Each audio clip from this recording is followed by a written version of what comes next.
अस्सलाम वालेकुम रहमतुल्लाहि व बरकातुहू। Welcome back to my channel Hasan Zulfiqar views on the world around अस।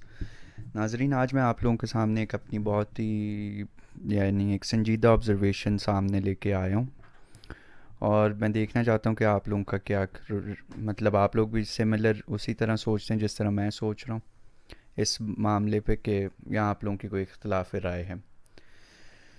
तो जैसे भी जो भी आप लोगों का पॉइंट ऑफ व्यू है वो प्लीज़ मुझे कमेंट्स में नीचे डिस्कस ज़रूर करिएगा और बताइएगा।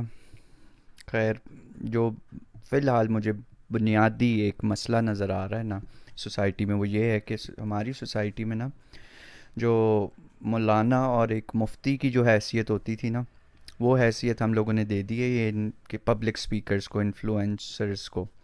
ये सोशल मीडिया पे जो क्या कहते हैं आजकल, जिस तरह से कासिम अली शाह एक एग्ज़ाम्पल ले लें, ये मोटिवेशनल स्पीकर्स को। तो ये जो मौलाना हजरात का जो एक एहतराम और जो एक क्या कहते हैं ओहदा था ना, वो अब सब्स्टिट्यूट कर लिया हमने उन लोगों को इन मोटिवेशनल स्पीकर्स से। उन्हें वो दर्जा हमें सोसाइटी ने दे दिया। और जो मौलाना हजरात थे वो बेचारे अब क्या कहते हैं स्टैंड अप कॉमेडियंस टाइप बन के रह गए हैं बस हमारी सोसाइटी में। और इसकी वाज़ा मिसाल आप ले लें, ये जो क्या कहते हैं नासिर मदनी है। अब ये जो सोसाइटी में ये जो बीमारी है, इसका मैं किसी पे इल्ज़ाम नहीं डाल रहा कि ये क्या कहते हैं कासिम अली शाह का कोई प्रोपोगंडा है या फिर ये नासिर मदनी की क्या कहते हैं कोई शॉर्ट कमिंग्स हैं जिसकी वजह से इस किस्म की हरकतें हो रही हैं। ऐसा कभी भी क्या कहते हैं एक फ़र्द पे कभी भी ब्लेम आप नहीं डाल सकते। ये एज अ सोसाइटी हम लोग क्या कहते हैं टू बी ब्लेम्ड हैं। अब आप नासिर मदनी की मिसाल ले लें, उसके आप जितने भी खुतबे या जो भी स्पीचेस या जो भी यूट्यूब पे उसकी कितनी मीम्स बन रही हैं और क्राउड रिएक्शन उसे किस किस्म का उसकी बातों पे मिलता, तो आप नोट करिएगा कि वो ज़्यादा से ज़्यादा मतलब क्या कहते हैं गुफ्तगू में लोगों को उसकी तवज्जो होती है हंसाने की तरफ, कि मैं लोगों को कैसे मतवज्जा रख सकता हूँ कि उन्हें हंसाऊँ। और वो ये कर क्यों रहा है? क्योंकि उसे पता है कि अगर वो ये काम नहीं करेगा तो फिर वो लोगों का अटेंशन नहीं क्या कहते हैं अपनी तरफ रख सकता, क्राउड्स इतने वो नहीं इकट्ठे कर पाएगा। जो इस किस्म के पब्लिक स्पीकर्स होते हैं ना, वो हमेशा ना क्राउड को नोट कर रहे होते हैं कि क्राउड किस बात पे उनके साथ इंगेज करता है, क्राउड की किस बात को सुन के आंखें ऐसे एकदम खुलती हैं और क्राउड के मुंह पे स्माइल आती है, या फिर क्राउड किस बात को संजीदगी से सुन रहा है। अब ये जो नासिर मदनी साहब हैं, अगर वो क्या कहते हैं संजीदा और बहुत ही एक दीनी दायरे में रह के, अदब व अदाब के दायरे में रह के अपना शो करें, तो मुझे नहीं लगता कि वो इतनी क्या कहते हैं क्राउड गैदर कर सकेंगे। और उन्हें भी इस बात का अच्छी तरह से पता है, तो उन्हें क्या ज़रूरत पड़ी ये चुटकुले और ये क्या कहते हैं राइम्स और ये गाने और ये क्या कहते हैं थोड़ी बहुत शेर व शायरी और ये चुटकुले ऐड करते हैं वो अपनी स्पीचेस में, क्योंकि उन्हें पता है क्राउड इसीलिए आया है, वरना वो इसके बगैर क्राउड जमा ही नहीं कर सकते। और कभी आप ये कासिम अली शाह और किसी इन्फ्लुएंसर का या क्या कहते हैं जो कासिम अली शाह कभी क्या कहते हैं कोई वो दे रहा हो लेक्चर किसी हॉल में या फिर किसी यूनिवर्सिटी में या फिर किसी भी किस्म की सेटिंग में, तो आप देखिएगा लोग कैसे संजीदा होके और ख़ामोशी के साथ उसकी बातें सुन रहे हैं। उसे तो नहीं क्या कहते हैं इतने कोई जोक्स डालने की ज़रूरत पड़ती। वो जो रिलाई कर रहा है वो रिलाई कर रहा है बिल्कुल सिर्फ अपने मैसेज पे, और उसको इतना एहतराम और इतनी इज्जत दी जा रही है जो कि एक दौर में ये मौलाना हजरात के मैसेज को दी जाती थी, एक दीन के मैसेज को जितनी संजीदगी से दी सुना जाता था। और ये शिफ्ट हुआ कैसे सोसाइटी में? इस शिफ्ट की सबसे बड़ी वजह ये है कि हमारा क्या कहते हैं अब तवक्कल अल्लाह इतना नहीं रहा, और हम लोगों को अब क्या कहते हैं ये जो वेस्टर्न फ़िलासफ़ी है ना जिसने इन्फिल्ट्रेट कर दिया अब हमारी सोसाइटीज़ को भी, कि ख़ुद इत्मीदी, अपनी मेहनत, ये इन चीज़ों पे अब हमारा ज़्यादा मानना है। कासिम अली शाह की आप बातें सुन लें, बीन एक ही बजाई जा रहा है, वो भी एक साइड सिक्के की आप लोगों को दिखाई जा रहा है। और वो ये सारा कुछ उसने कहाँ से सीखा? और सीखा, चलो वो तो हमें पता है, उसे वेस्टर्न क्या कहते हैं कंट्रीज़ से ये सारा कुछ वहाँ से क्या कहते हैं इनिशिएट हुआ था, क्योंकि वो लोग इतने क्या कहते हैं नहीं है अब, क्या कहते हैं इतना ईमान नहीं है उनमें, तो उन लोगों के साथ तो ये मैसेज रेजोनेट करते हैं कि आप सुबह उठो, खुद करो, ये करो, वो करो, मेहनत करो, चौकस रहो, नेगेटिविटी से बचो, पॉजिटिव सोचें सोचो, see it, believe it, achieve it, ये सारी, ये जो क्या कहते हैं मोटिवेशनल आजकल जो ये चैंट्स हैं जो आजकल सोसाइटी में बहुत पॉपुलर हुई हुई हैं, क्यों हुई हुई हैं? क्योंकि हम लोगों को लगता है कि खुदा का कोई अमल दखल ही नहीं है सोसाइटीज़ के अंदर। सोसाइटीज़ में जो भी हमने गेन करना है या जो भी हमने लूज़ करना है वो सारा हमारा इंडिविजुअल उस पे है, परफॉर्मेंस पे, कि हम लोग कितने प्रोडक्टिव हैं। आजकल ये वर्ड प्रोडक्टिव ये भी बहुत चल रहा। कासिम अली शाह के मैसेज में जो फंडामेंटल मसला है वो क्या है भला, कि वो दूसरा रुख आप लोगों को बता ही नहीं रहा कि इंसान, उसका अगर जो मैसेज है ना, वो ये मैसेज उसका ख़ुद इस बात को एज्यूम कर रहा है।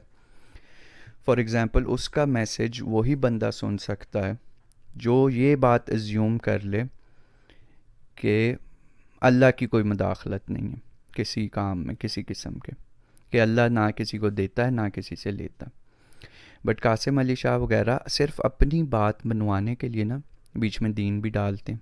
वो आप लोगों को ये भी नहीं महसूस होने देते कि ये कुछ हम लोग जो कर रहे हैं ये वेस्ट से आया हुआ है, क्योंकि वो बीच में अपने पॉइंट को स्ट्रॉन्ग करने के लिए जो जो बातें उनके मैसेज के साथ रेजोनेट करती हैं वो दीन में से उठा के साथ साथ वो भी बीच में डाली जा रही हैं। मुझे समझ नहीं आती कि क्या उन लोगों को नज़र नहीं आ रहा कि वो क्या कर रहे हैं, और अगर नज़र आ रहा है तो फिर वो कैसे इस चीज़ को कर रहे हैं, लेके चली जा रहे हैं आगे। एक जो मेन वजह है ना कि वो क्यों चली जा रहे हैं, वो जो बिल्कुल ये पेरेंट है वो ये है क्योंकि लोग सुन रहे हैं, लोग तवज्जो दे रहे हैं। आजकल यही बिक रहा है, क्योंकि एज अ सोसाइटी हम लोगों ने क्या कहते हैं इस बात को तस्लीम कर चुके हैं कहीं ना कहीं अपने सब कॉन्शियस में, कि जो जितनी मेहनत जो जितना वो करेगा, प्रोडक्टिविटी दिखाएगा, भाग दौड़ करेगा, वो उतना हासिल करेगा। मुझे तो समझ नहीं आ रही अब इस बात को, मैं मतलब ये तो मुझे ऐसे लगता है जैसे कि बिल्कुल ही समझाने की ज़रूरत ही नहीं है इस चीज़ को। हम लोगों को हमेशा से पता है कि सोसाइटीज़ में ऐसा नहीं हुआ। सोसाइटीज़ में हमेशा क्या कहते हैं क्लासेस रही हैं। क्लासेस से मुराद एक होती थी रूलिंग क्लास, एक होती थी क्या कहते हैं वर्किंग क्लास। रूलिंग क्लास होती थी जो हुक्मरान होते थे, जो बादशाह होते थे सोसाइटीज़ के, वो तो बिना मेहनत किए, बिना कुछ किए, बिना अपनी कमर तोड़वाए फसलों में या फिर बिना किसी क्या कहते हैं खानों में किन्हीं माइंस में घुस के वो तो नहीं सोना निकालते थे। सोना हमेशा से निकाला है क्या कहते हैं अवाम ने, और उस अवाम के उस हिस्से ने जो कि क्या कहते हैं वर्किंग क्लास है। वर्किंग क्लास कह लो या ग़ुलाम कह लो, इन्हें कोई फ़र्क नहीं है इतना इन दोनों में।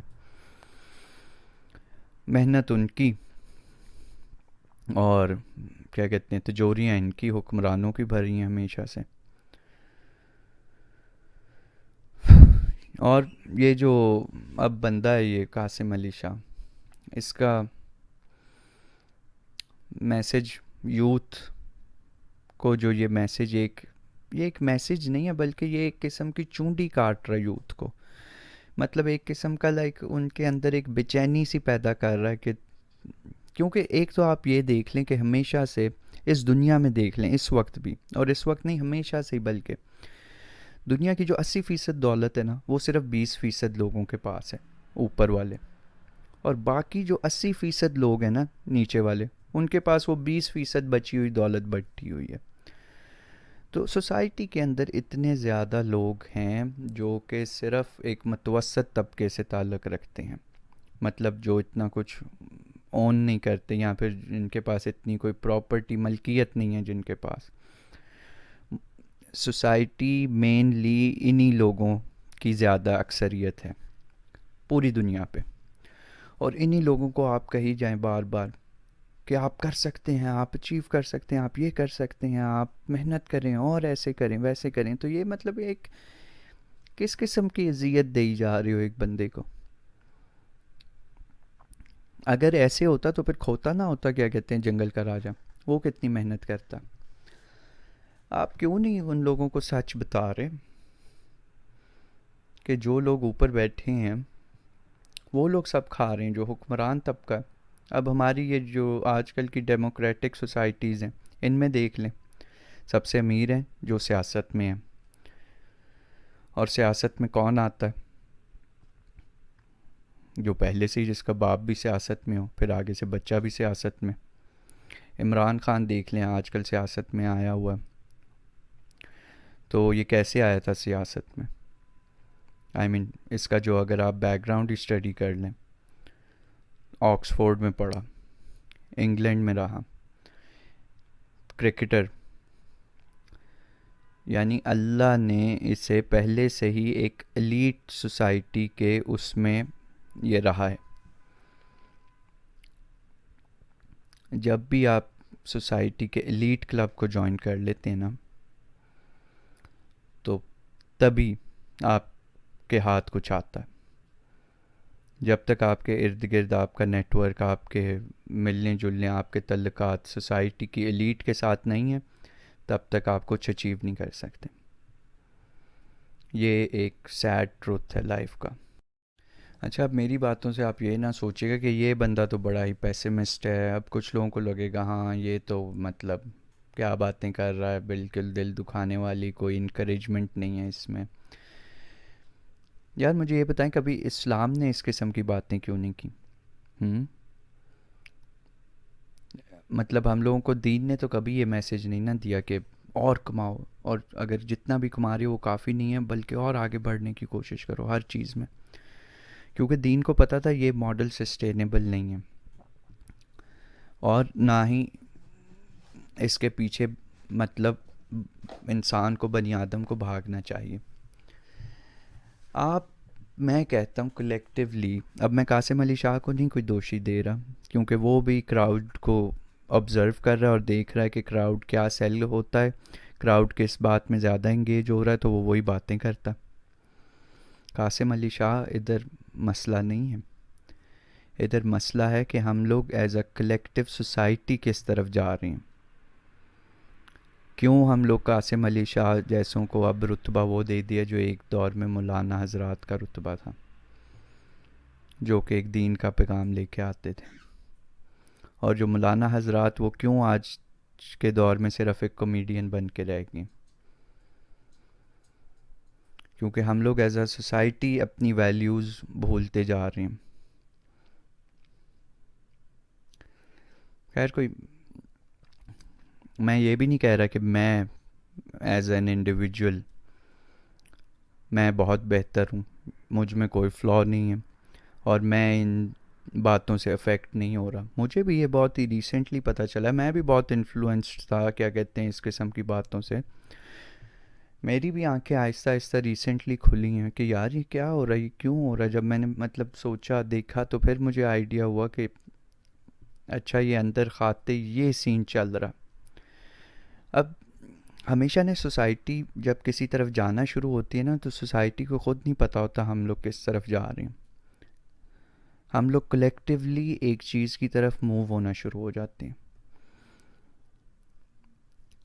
एक आइडिया हमारे दिमाग में या कभी भी हमारे दिमाग में एक बीज की तरह रखा जाता है, और वो आहिस्ता आहिस्ता बड़ा हो रहा होता है और हमें पोजेस कर रहा होता है और हम लोगों को पता नहीं चलता।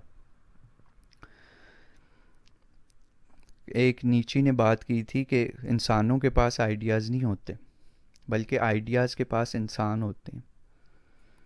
आइडिया ठीक एक वायरस की तरह होता है जो कि फैलता है और एक इंसान से दूसरे इंसान को लगता है, और फिर वो आहिस्ता आहिस्ता ग्रो होता है, उसके अंदर स्ट्रॉन्ग होता जाता है। यानी उस आइडिया पे उसका ईमान और पुख्ता से पुख्ता होता जाता है, और एक टाइम ऐसा आता है वो आइडिया इतना स्ट्रांग हो जाता है उसके दिल में कि फिर वो फ़ेल में बदल जाता है, कि इंसान एक्शन ले लेता है उस आइडिया पे।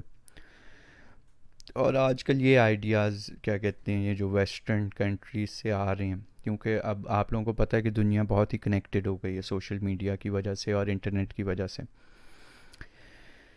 और अब हम लोगों के ड्रामे देख लें, ड्रामे मतलब हम लोग देखते हैं वेस्टर्न ड्रामे, वेस्टर्न सीरीज़, वेस्टर्न फिल्में, वेस्टर्न बुक्स, वेस्टर्न सारा कुछ, हमारी लैंग्वेज इंग्लिश, उन लोगों की, हम लोगों ने अपना सारा कुछ भूल गए हैं। तो इस वजह से हम लोग अब उनके आइडियाज़ को भी अडॉप्ट करना शुरू हो गए। ये उनके आइडियाज़ थे, ये उनकी थी द अमेरिकन ड्रीम कि any one can make it here if you work hard. Capitalist society, वो एक वेलफेयर सोसाइटी नहीं है। जो उनका डेमोक्रेटिक वो प्रिंसिपल्स है ना,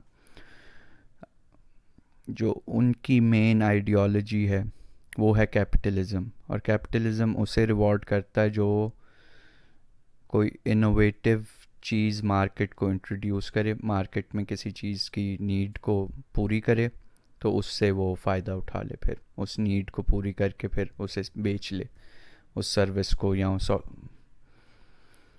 उस ऑब्जेक्ट को या उस डिवाइस को या जो भी चीज़ है वो। जो हमारी सोसाइटीज़ इस मुश्तबे में कभी भी नहीं बनी हुई थी, ना ही कैपिटलिज़म हमारी सबसे बड़ी वो थी, यानी सबसे अहम आइडियोलॉजी या सबसे करीबी दिल के आइडियोलॉजी वो कैपिटलिज़म नहीं थी। बट आप लोग मुझे बताएं कि आप लोगों का क्या मानना है कि ये जो बात मैं कर रहा हूँ इसका कोई सर पैर है या नहीं है, और फिर हम लोग क्या कहते हैं इस बात को आगे और डिस्कस करेंगे। अभी तक के लिए इतना ही, और फिर मिलेंगे नेक्स्ट वीडियो में। अपना ख्याल रखिएगा। खुदा हाफ़िज़।